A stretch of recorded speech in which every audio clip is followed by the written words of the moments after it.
Thursday morning. இன்னைக்கு morning எந்திரிக்கவே ரொம்ப லேட் ஆகிருச்சு. இன்னைக்கு என்னன்னே தெரியல, மார்னிங்ல இருந்து ஈவினிங் வரையும் நிறைய சொதப்பல் நடந்துச்சு. லேட்டா எந்திரிச்சனால டிஃபன் செய்யணும், லஞ்ச் கொடுத்து ஒண்ணுன்ட்டு அவசர அவசரமா வேலை பார்த்ததுல குழம்ப பாதிக்கு மேல கீழே கொட்டிட்டேன். அவசரத்துல எது வேற அப்படின்னு சொல்லிட்டு திரும்பியும் குழம்ப வச்சு கொடுத்து விட்டாச்சு.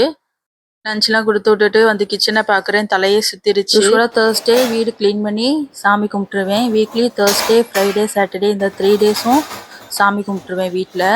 சரி, ஆஃப்டர்நூன் போய் எல்லா வேலையும் முடிச்சலான்ட்டு ஏற்கனவே வாஷ் பண்ணி வச்சுருந்த பாத்திரம்லாம் அந்தந்த இடத்துல அரேஞ்ச் பண்ணிவிட்டு பாத்திரம்லாம் வாஷ் பண்ணி முடிச்சுட்டு மாப் போட்டு வீடும் க்ளீன் பண்ணிட்டேன்.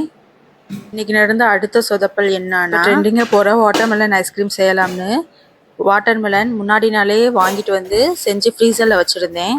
மேலே நல்லா ஃப்ரீஸ் ஆகிற மாதிரி இருந்தோடனே சரி நல்லா ஃப்ரீஸ் ஆயிடுச்சு அப்படின்ட்டு ஒரு கரண்டியை வச்சு எடுத்தால் அது ஃப்ரீஸே ஆகலை.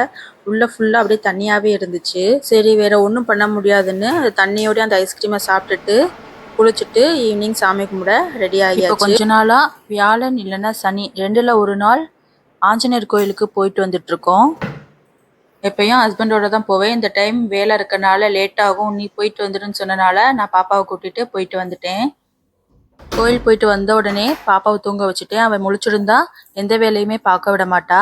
அவளை தூங்க வச்சுட்டு நைட் சாப்பாடு செய்ய ஸ்டார்ட் பண்ணிட்டேன். நைட் சாப்பாடுக்கு கோதுமை தோசையும் தக்காளி சட்னியும் தான். கோதுமை தோசைக்கு கோதுமையில் ஹாட் வாட்டர் ஊற்றி முட்டை பீட் பண்ணுற அந்த மிக்சர் வச்சு கொஞ்சம் நேரம் மிக்ஸ் பண்ணிவிட்டு ஊற வச்சு கொஞ்சம் நேரம் கழித்து சுட்டோன்னா கோதுமை தோசை நல்லா வரும். மெத்தடில் தான் நான் எப்பயும் கோதுமை தோசை சுடுவேன், நீங்களும் செஞ்சு பாருங்கள்.